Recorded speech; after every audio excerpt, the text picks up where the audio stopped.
សួស្តីអ្នកទាំងអស់គ្នាស្វាគមន៍មកកាន់ Channel e-learning នៅក្នុងថ្ងៃនេះខ្ញុំនឹងបន្តមេរៀនរបស់យើងទាក់ទងទៅនឹងការបង្កើត document ហើយក៏ដូចជា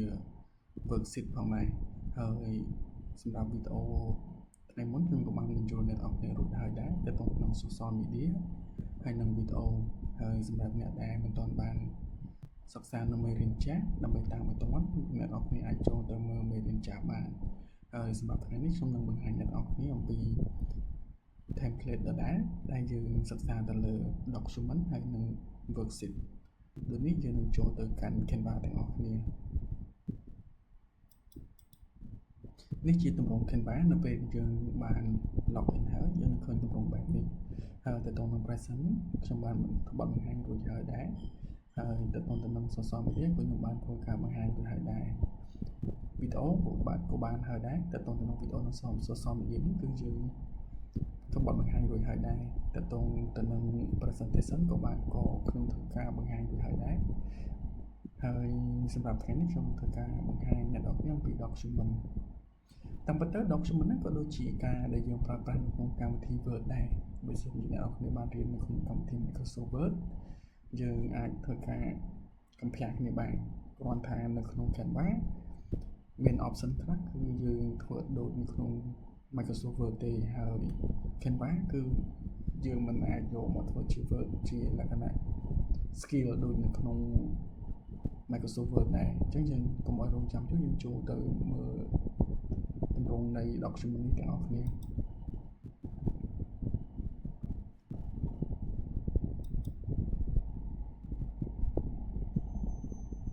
នេះជាទម្រង់នៃកម្មវិធី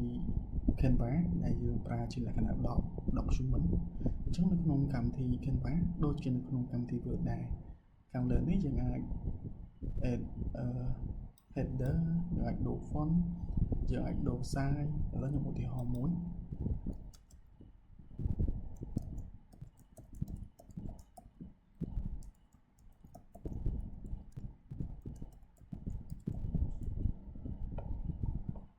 អញ្ចឹងនេះជាឧទាហរណ៍ខ្ញុំប្រើលក្ខណៈ H1 មានតែ header 1ជា enter ចុចបន្ទាត់យើងនឹងឃើញមានបូកបន្ទាត់ថ្មីជាងខ្ញុំប្រើ header 1ទៅដែរ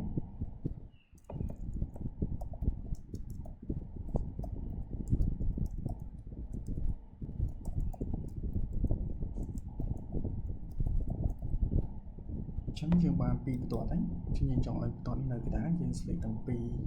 line នឹងតែម្ដងហើយបន្តទៀតយើងរើសចំណុចកន្លែងនេះដែលយើងហៅថា alignment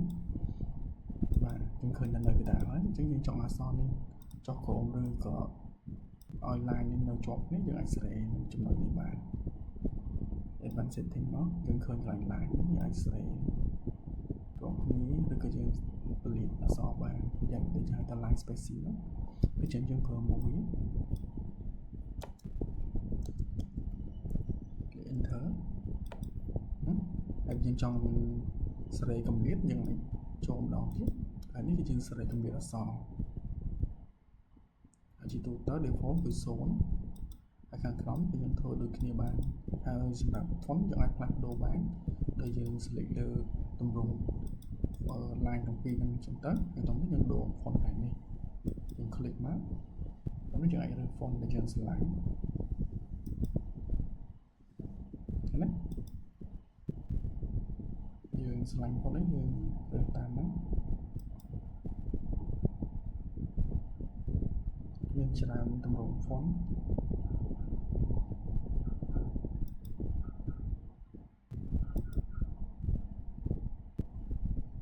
តែយើងស្រឡាញ់ font ហ្នឹងប៉ុន្តែយើងចង់តម្លាក់កម្រិតអក្សរឲ្យចុះក្រោមបន្តិចយើង select ចឹងទៅនេះ line តាមនេះចុចលើ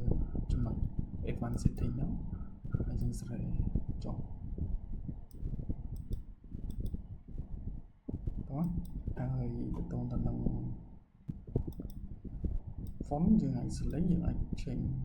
change font បាន change size change color យើងស្លាញ់ color ពណ៌អីបើថាខ្ញុំស្លាញ់ពណ៌ខៀវយើងបាន color ពណ៌ខៀវយើងចង់ឲ្យ bold font ខ្លះអត់ support bold ទេតែ support underline ដូច bold នេះអត់ support ទេបើថាឥឡូវខ្ញុំបូកខ្ញុំ enter តម្លាក់តទៀត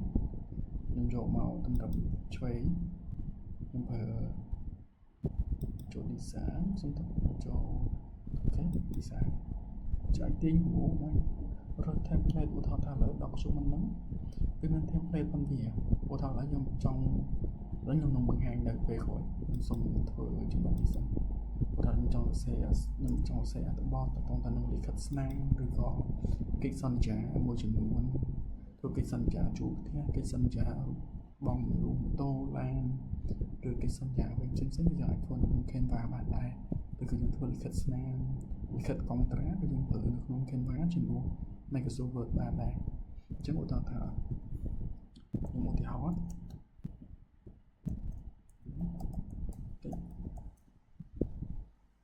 កិច្ចសន្យា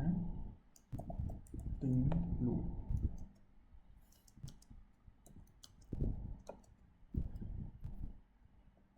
ចឹងទៅហើយខ្ញុំចង់ឲ្យអក្សរហ្នឹង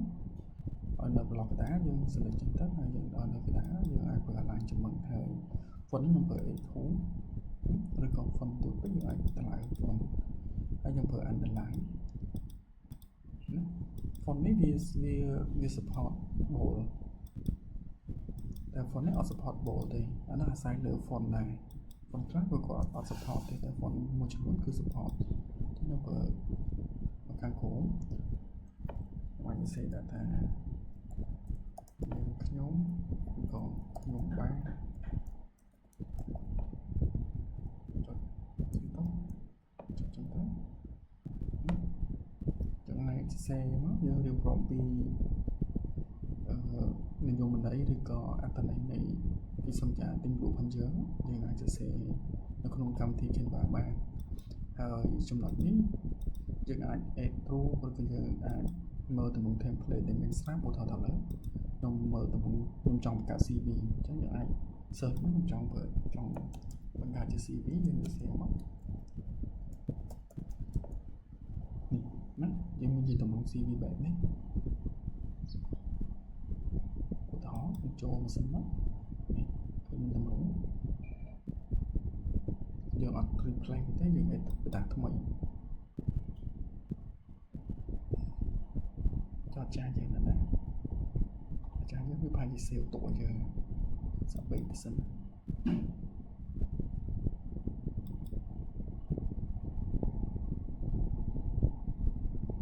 នេះចាស់យើងនៅទៅដែរចាំឥឡូវយើងចង់បង្កើតអស់នេះបង្កើតបាន page មួយទៀតចូលមក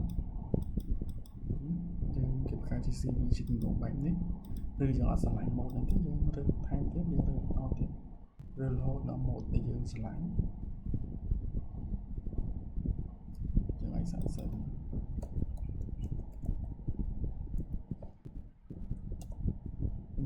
ក៏ issue នឹងវាតាម CV អត់មានតម្រងដែលយើងឆ្លាញ់យើងឧទាហរណ៍ថាខ្ញុំចង់បានតម្រង cover មួយឬ cover យ៉ាងទៅចាំមិនតម្រង cover យើងអាចឆ្នៃយើងចង់ធ្វើកម្រងសភៅមួយយើងផ្លាស់ប្ដូរតម្រងនេះយើងអាចរើសតម្រងបែបហ្នឹងយើងអាចផ្លាស់ប្ដូររូបយើង replace រូបបានអក្សរហ្នឹងយើងអាចកែបានយើង double click មកសូមចាំតិច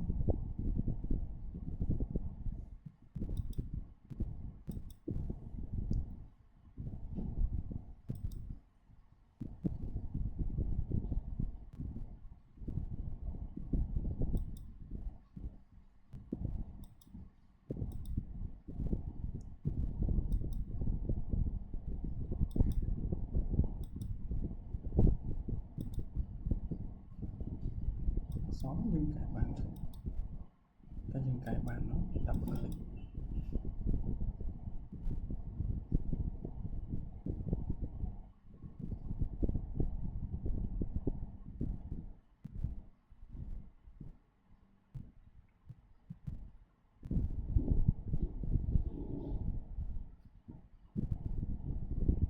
10យើងមកកាន់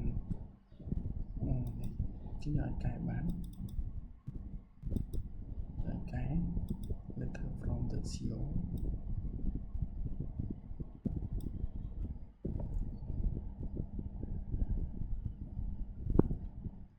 giờ cái bị mà tới bây giờ bạn từng ngọn từng ngọn mày riêng phần rất các bạn được bây giờ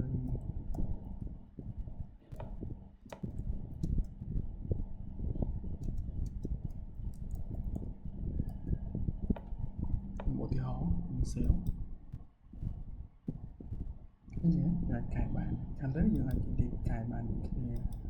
đó giờ anh cài bạn rồi bây giờ đọc cháu bây giờ anh đã rụt điện cho là mày vừa chỉ sự phận giờ anh thử bán chẳng tầm rồng đó cứ như tình chỉ tầm rồng bạn đi nên này thay dựng anh cả đọc xuống mình muối chỉ là cá rồi bao giờ đào giờ ở trong pra nó không cầm thi vơ tế được gọi cầm thi vơ dựng phật lại sân được gọi dương được không Canva sắp dựng anh ra ở trong luôn cầm thi đọc xuống mình bàn chẳng tại toàn thành đọc xuống mình nó nhận tốt nhà này mờ và tháng được gọi rơi và tháng cho toàn thành đọc xuống mình năm hai chừng mặt khăn lớn chúng tóc chừng mặt khăn kiến cứ chỉ học sinh để dựng anh ra ở trong mùi nâng cầm thi vượt nó ô thao thả lớn nhưng hơi để mình mùi để toàn thành thẹp bó rồi thiệp bò mà cụ ba thao thả lớn thực kỳ sẵn giá nhưng tôi có ảnh sang chúng cái dân phở thẹp bò chắc như này cho màu cái này in bắn là dân phở thẹp bò đi chúng mình thẹp bò mình sẽ thành những phở bò kiếm mình click mất những bàn thẹp bò này mất chúng mình như của thở vì mình buồn cả lầm ta chắc đánh nhanh trong bàn và mùi cả lắm như ngay tất cả bộ của thầy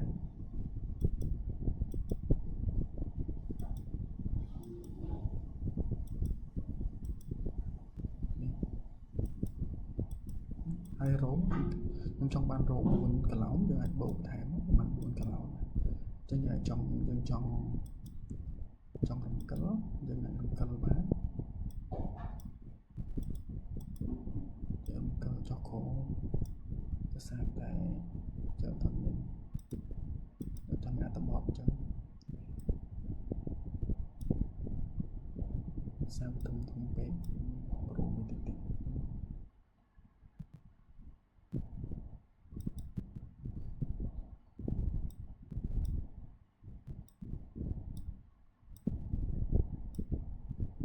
xong chém và đặt bởi sao tại cầm thì Canva việc đổi chữ vợt thì với dân thực dân xuống dân ảnh flap đâu dân flap tỷ bán tại sao vợt việc bởi sao tại Canva để ở đâu dân flap tỷ chắc của tao là dân trong edit time thích dân edit bán của tao là dân trong edit chat edit tụ khiếp cái edit không năng bán hay cái con tao đang chụp mặt tí nhưng trong chỉ từ lửa xịt nick như vậy đó đôi xe đó mà ta còn tha option một chút cứ mà đã đổi xe bàn tệ vớt cái đôi kia đá option một chút bị đổi cầm thì mà cái số vớt bỏ khi đang đỏ tệ tài khoản ta chơi phải bàn chứ đó là những cái họ tao xịt mũi nhưng chúng nó gì chừng chỉ tầm vòng bàn gì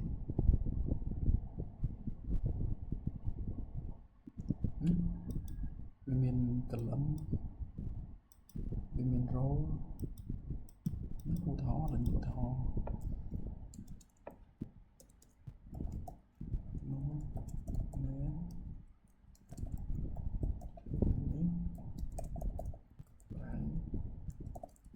tán cho đến còn thì họ tới một thời gian quay lại muốn những cái anh chân trong bạn đọc xử lý hết được ổn quá đây là chấm cờ lấy rồi bạn đọc đôi mỗi xưa anh ném ấy như thì họ tới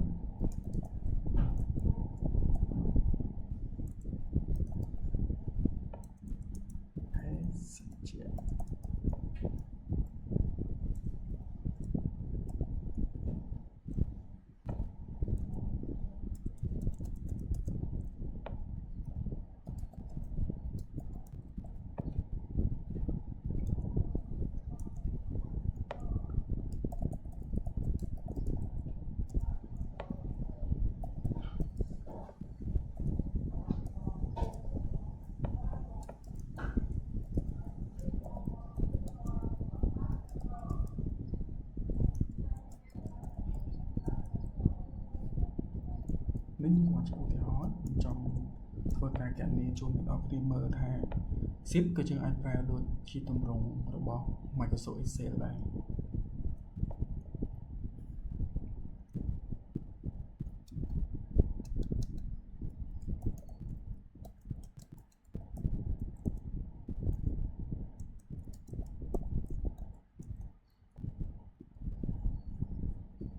ខ្ញុំឧទាហរណ៍តែប៉ុណ្្នឹងទៅហើយឧទាហរណ៍ថាឥឡូវចំនួនមីកុកនេះខ្ញុំទិញ24មានថា1កេសតើសូមខ្ញុំយក3យួរស្រាប៊ីឧទាហរណ៍ខ្ញុំយក12កំប៉ុងគ្រឿងទេសខ្ញុំដាក់តែ1នំធំ3សាប៊ូ1កូកា12កំប៉ុងស្ទីង12ឧទាហរណ៍ហើយតម្លៃឧទាហរណ៍ថាមីកុកនេះតម្លៃមួយកញ្ចប់1000សេចក្ដីមកហើយឧទាហរណ៍ថាទឹកសុទ្ធនេះមួយយួរ12000អញ្ចឹងហើយស្រាបៀននេះមកកំប៉ុង2500ហើយគ្រឿងទេសនេះខ្ញុំមានថាយើងទិញទាំងអស់យើង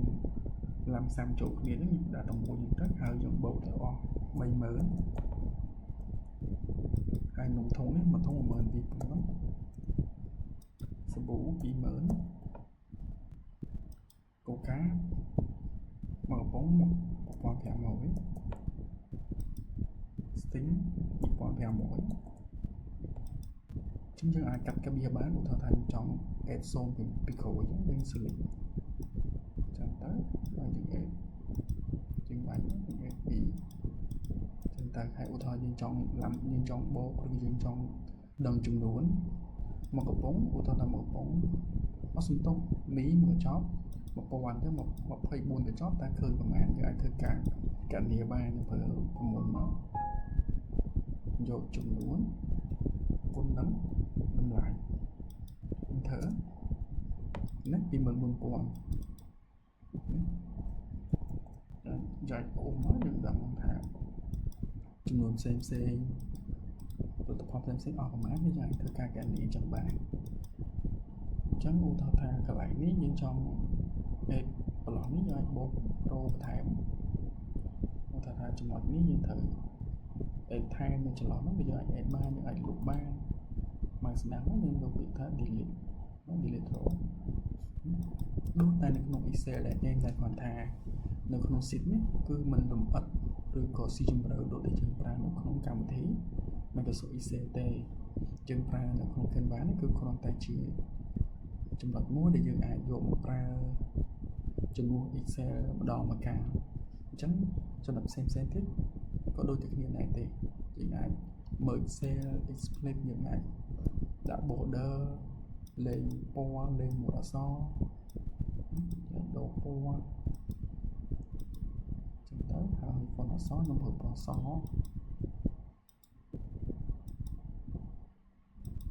ណាហើយទំហំអក្សរនឹងបានខ្ញុំ select ម្ដងទៀតហើយដាក់ធំតិចទៅ15ខ្ញុំប្រើ bold ខ្ញុំដាក់ចំកណ្ដាលហើយ font នេះខ្ញុំអាចប្រើ font ធំតិចទៅអានេះយើងអាស្រ័យយើងរៀបចំទេតែតទៅនឹង set គឺមានតែប៉ុណ្្នឹងទេហើយចំណុចបន្តយើងនឹងចូលទៅលើការបង្រៀន tool យើងទៅមើលមេរៀនយើងវិញបាទហើយចំណុចទាំងនេះគឺខ្ញុំសូមបញ្ចប់ទៅនឹង template ទៅនឹង website នេះយើងអត់បញ្ចូលទេហើយមកដូចយើងចុចអញ្ចឹងមកទៅយើងឃើញមាន document ឃើញមាន sheet មានអីហ្នឹងហើយយើងមកក្រុមកន្លែងនេះជាទម្រង់ដែលយើង search ឧទាហរណ៍យើង search ថា Facebook cover យើងនឹងឃើញមាន template ដែលមានស្រាប់ដែលជាគេរចនាហើយអញ្ចឹងយក template ហ្នឹងមកយើងយកមកច្នៃដាក់រូបខ្លួនឯងឬក៏ដាក់រូប cover page ផងយើងទៅយើងសេអសហើយយើងអាចយកទៅមកប្រើប្រាស់បានដែរអញ្ចឹងចូលមកដល់មេរៀនទី4ខ្ញុំនឹងនិយាយអំពីលម្អិតទៅនឹង tool ម្លងនេះនិយាយថាយើងនឹងសិក្សាពី template យើងសិក្សាហើយយើងសិក្សាពី element របស់វាបទធាតុយើងនិយាយពីការ upload និយាយពី text ហើយនិយាយពី budget ហើយនឹង add មួយចំនួនទៀត ដែលយើងអាចយកមកប្រើប្រាស់នៅក្នុងកម្មវិធី Canva អញ្ចឹងយើងជួបគ្នានៅមេរៀនទី4ទៅទៅនឹងការរចនាបន្ថែមទៀតសូមអរគុណហើយជួបគ្នានៅមេរៀនបន្ទាប់